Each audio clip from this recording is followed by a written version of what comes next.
हमको जब लगी तो हम ही तो गुजर ही चुके थे। उसके एक दिन बाद गोली लगी थी, तो हम भी हॉस्पिटल में गए। तो हमको जो है डॉक्टर वहाँ पर तुरंत पेट को उसमें दर्द दवा डाला, बिल्कुल साफ़ किया एकदम। फिर भी भाई अब उस समय तो हमको कुछ पता नहीं चला कि क्या हुआ, जवानी थी। लेकिन बाद में इसी की वजह से मैं रोगी हो गया। शक हमको हो गया कि हो सकता है कि कोई कण रह गया हो और ब्लैडर के यूरिन में चला गया हो। तो हामिद पलटन का कब दिए, जब हामिद अकेले 3 पेटेंट टैंक को तोड़ दिया तो हिंदुस्तान का हौसला बढ़ गया, बुलंद हो गया। इंडिया का पहला आदमी है जिसने कि पेटेंट टैंक को तोड़ा। हामिद ने पीठ किया पाकिस्तान के तरफ और पाकिस्तान के टैंक पर चढ़ गया, क्योंकि पीठ नहीं करेगा तो साइड से आएगा तो वो देख लेगा। तो पीठ करेगा तो पीछे से जाएगा ना। जब देखा कि हमारा टैंक और पेटेंट टैंक भिड़े हुए हैं, हामिद यहाँ से निकाला हथगोला और ले जा करके उनके हुड को खोला और टैंक में डाल दिया।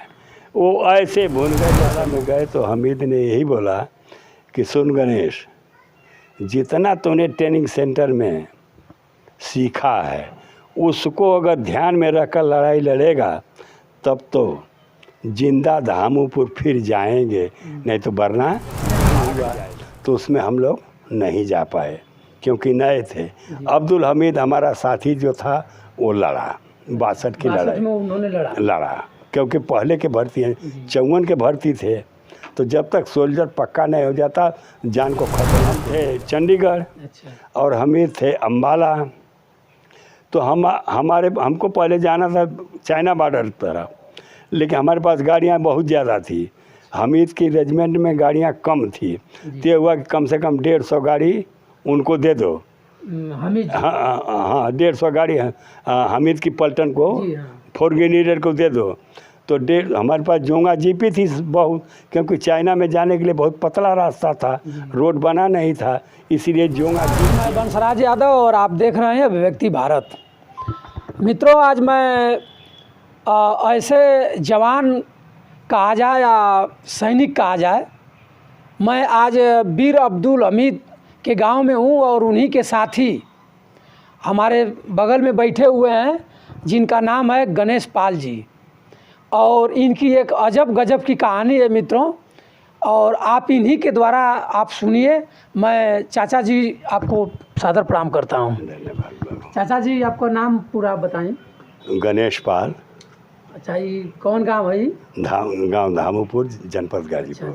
ये बताएं कि आप जैसे फौज से रिटायर हैं, तो फौज में आपका जैसे कौन ही सन में भर्ती भैली या का आपका इच्छा रहे कि फौज में चल गई वो समय? हाँ, मतलब हम पहले 1958 में भर्ती हुए थे टेरिटोरियल में। जी।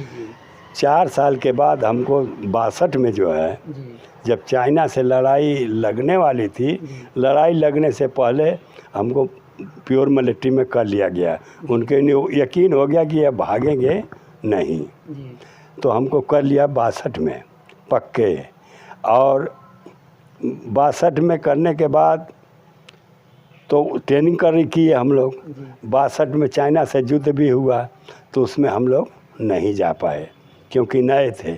अब्दुल हमीद हमारा साथी जो था वो लड़ा, 62 की लड़ाई में उन्होंने लड़ा क्योंकि पहले के भर्ती हैं, 54 के भर्ती थे।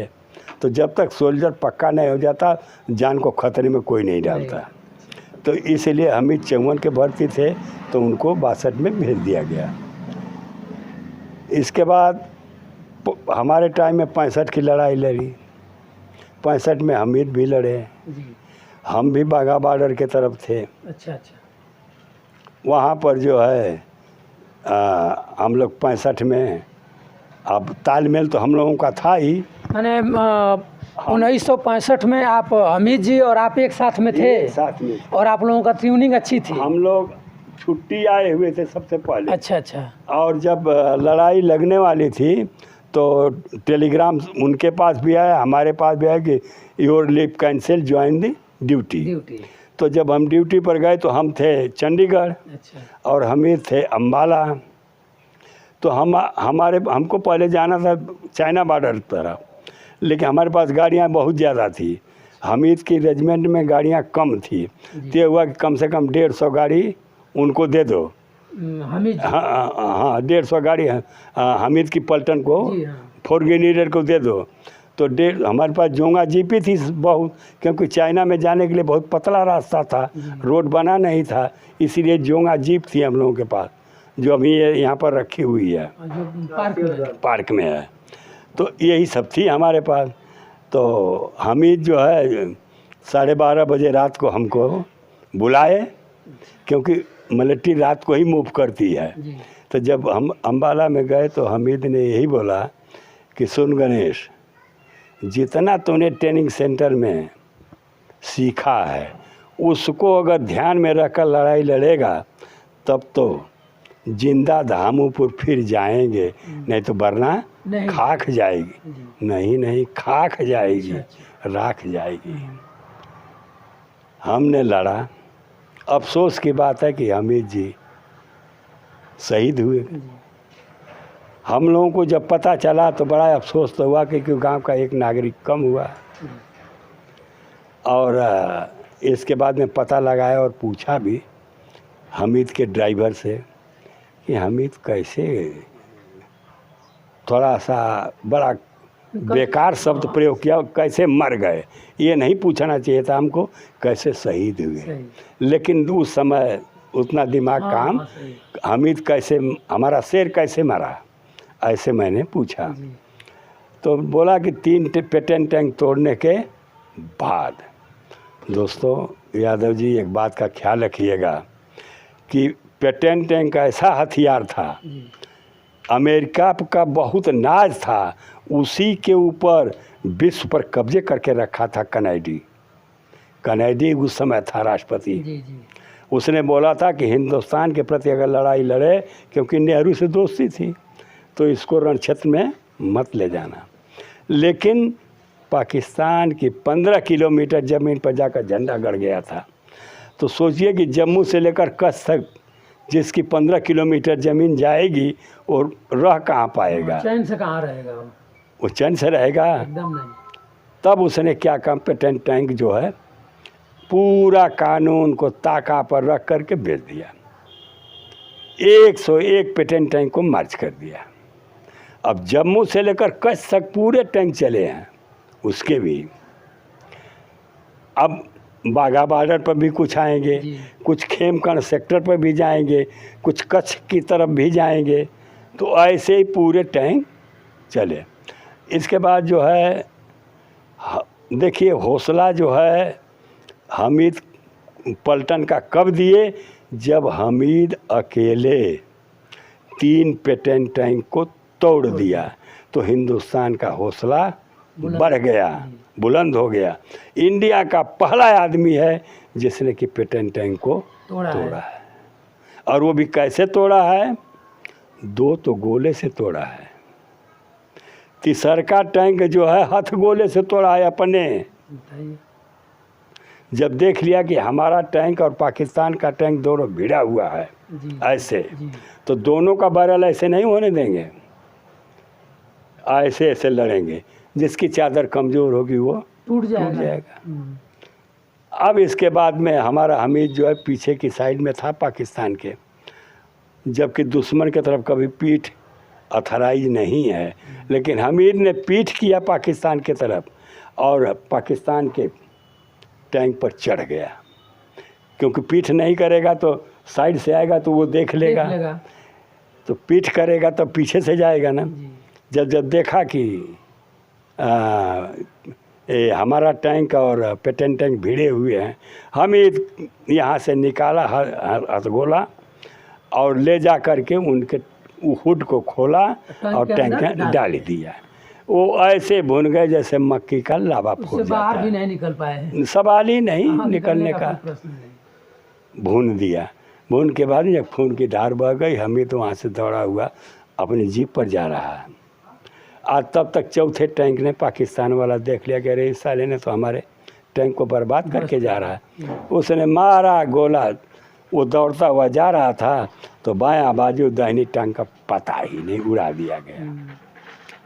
हामिद गिर गया, एक टांग पर तो चलेगा नहीं। ड्राइवर थोड़ी देर के बाद वहाँ पर क्या काम कर दिया कि हामिद को उठाया, लादा कान पर और गाड़ी में डाल दिया और सफ़ेद झंडा लगाया और चला गया अमृतसर हॉस्पिटल में। तो हॉस्पिटल कहाँ पहुँचेगा? अभी तो बाघा बॉर्डर पर सेंट्री लगे हुए हैं, क्योंकि इधर लड़ाई का मैदान है, इधर शांति का मैदान है। शांति में ही अस्पताल होगा ना। रोक दिया गया। उससे पूछा गया कि कहाँ जा रहे हो? बोला एक जवान घायल हो गया। अब उसने क्या काम कर दिया कि बोला कि कैसे घायल हो गया? तो अब वो अपने सीनियर अफसर को बोला। तो उस समय लड़ा रहा था पूरी पलटन को जयंत नाथ चौधरी। अच्छा। जनरल था। जब जनरल को ये पता चला कि एक जवान घायल हो गया तो भाई अफसर है, बोला जान टैंक की मार चल रही है, घायल थोड़े होगा, ख़त्म हो गया होगा। बस उसने क्या काम कर दिया कि बोला कि ठीक है, गाड़ी को खाली कर दो, साइड में लगा दो डेड बॉडी, और ड्राइवर को बोलो गाड़ी ले जाए रण के मैदान में। गाड़ी चली गई, हामिद वहीं पड़ा रह गया। भाई डॉक्टर ने घोषित करेगा मृत्यु, डॉक्टर करेगा, डॉक्टर करेगा। अच्छा, उसके बाद आपको भी गोली वोली लगी थी, तो उसमें जैसे आपको गोली लगी थी तो फिर उसके बाद क्या हुआ? हमको जब लगी तो हम ही तो गुजर ही चुके थे। उसके एक दिन बाद गोली लगी थी तो हम भी हॉस्पिटल में गए। तो हमको जो है डॉक्टर वहाँ पर तुरंत पेट को उसमें दर्द दवा डाला, बिल्कुल साफ़ किया एकदम। फिर भी भाई अब उस समय तो हमको कुछ पता नहीं चला कि क्या हुआ, जवानी थी। लेकिन बाद में इसी की वजह से मैं रोगी हो गया। शक हमको हो गया कि हो सकता है कि कोई कण रह गया हो और ब्लैडर के यूनियन में चला गया हो जी। तो वही है मित्रों, सैनिक के जवान हैं चाचा जी, और इनको हामिद के एक दिन बाद गोली लगती है, और गोली लगने के बाद आज तक उसके वजह से आज तक चाचा जी परेशान हैं और दवा दर्पण चलती रहती है। फ़िलहाल में इस समय शायद ऑपरेशन वगैरह भी कराए हुए हैं और पेशाब की नली उल्ली भी इनकी लगी हुई है। और देखिए आप, एक सैनिक के ऊपर कितना देश का जिम्मेवारी होता है और कितना जिम्मेवारी से एक सैनिक अपना ज़िंदगी बॉर्डर पर निभाता है और कैसे कैसे ड्यूटी निभाता हुआ आपको दिखाई दे रहे हैं गणेश पाल जी। और इस अवस्था में इनका ऑपरेशन हुआ, और ऑपरेशन के बावजूद भी आप देख रहे हैं। चाचा जी, आप किस सन में भर्ती हुए थे? 62 में, प्योर आर्मी में। हाँ, 62 में। हाँ, ट्यूटोरियल आर्मी यानी ट्यूटोरियल आर्मी में तो 58 में भर्ती हुआ। अच्छा। पहले के लोग बताते हैं कि पहले आर्मी के लोग पकड़ कर लेकर जाते थे। क्या आपको भी ऐसा ही हुआ कि आप अपने से खुद गए थे? नहीं, हमको हामिद बोले कि इधर मत घूमो, लंबे चौड़े ठीक आदमी हो, तुम भर्ती हो जाओ, नहीं तो सरकार वैसे ही पकड़ कर ले जाएगी, इसलिए सीधे जाकर भर्ती हो जाओ इज्जत के साथ। तो मैं चला गया बनारस, और वो कोई कागज पत्र नहीं था और हमको बनारस भर्ती करके भेज दिया, घर भी नहीं आने दिया। तो आप जब पहली बार जब बनारस गए और बनारस के बाद आप ज्वाइनिंग तुरंत हो गई होगी, तो उसके बाद जब ट्रेनिंग में गए तो कितने दिन आप ट्रेनिंग उस समय काटे? 1 साल। 1 साल का आज भी मित्रों ट्रेनिंग है। और 1 साल के बाद आप ट्रेनिंग के बाद घर पर आए? नहीं, 6 महीने बेसिक ट्रेनिंग करने के बाद फिर घर पर आए 6 महीने के बाद। उस समय जब आप घर पर आए होंगे तो घर के लोग बहुत, इसमें कोई शक नहीं, माताजी पिताजी बहुत हुए होंगे कि कहाँ गए थे? पूरा गांव देखता था जी। पूरा गांव। उस समय फौज की कदर थी जी। हम आज भी फौज की लोग जो जानते हैं बढ़िया से फौज के बारे में, वो आज भी लोग कदर करते हैं। जो लोग नहीं जानते हैं तो फिर क्या मतलब है। अगर आज फौज नहीं रहती मित्रों तो हम लोग आज़ाद बन करके इस गांव के बीच नहीं घूमते। हम लोग रात दिन घूमते हैं और 4 घंटा 5 घंटा सोते हैं और जो इच्छा करती है वो करते हैं। फौज के लोग एक अनुशासित लोग हैं और बॉर्डर पर जा कर के अपना उनकी ड्यूटी लगती है और ड्यूटी किसी अधीन के रहते हैं लोग, और हमको और आपको हमेशा वो अगोरते रहते हैं कि बॉर्डर पर कोई ऐसा अनहोनी ना हो कि इससे हमारे देश में कोई अभद्रता और हड़कंप न दे।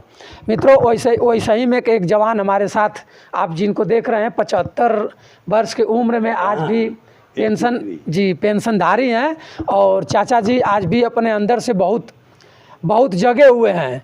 और अब इनको ऊपर वाला ने अगर अच्छा ढंग से सुजो कर रखा तो ये अपने आप को अभी बहुत ज़्यादा दिन रहेंगे। और आर्मी के बारे में इनको अच्छी ढंग से मालूम है। वो 65 की लड़ाई इन्होंने अपना एक साथी को खोते हुए इन्होंने बढ़िया से लड़ा और इनको गोली लगी, और गोली लगने के बाद आज तक इस अवस्था में इनको झेलना पड़ रहा है।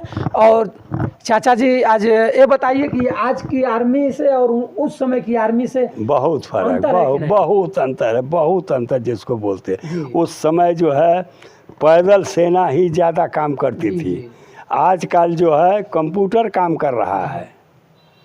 अच्छा, लोग बताते हैं कि जैसे छुट्टी जल्दी नहीं मिलती है आर्मी के लोगों को, तो क्या उस समय भी ज़्यादा छुट्टी लेने के लिए मकसद उठाना पड़ता था? नहीं, वो छुट्टी के लिए दिक्कत तो है ही है, लेकिन जब मांगोगे, जब ज़रूरत पड़ेगी खास तो गवर्नमेंट दे देती है छुट्टी। ऐसी बात नहीं है कि छुट्टी ना मिले। छुट्टी नहीं, 2 साल की एनुअल लीव, 1 साल की कैजुअल लीव, 3 महीने छुट्टी अथराई जाए, अब जब चाहें तब काट लें। तो हम और हमीद हम लोगों को बोला था कि छुट्टी साल के चलते ही काट लो, पता नहीं कब लड़ाई लग जाए कि छुट्टी बंद हो जाए।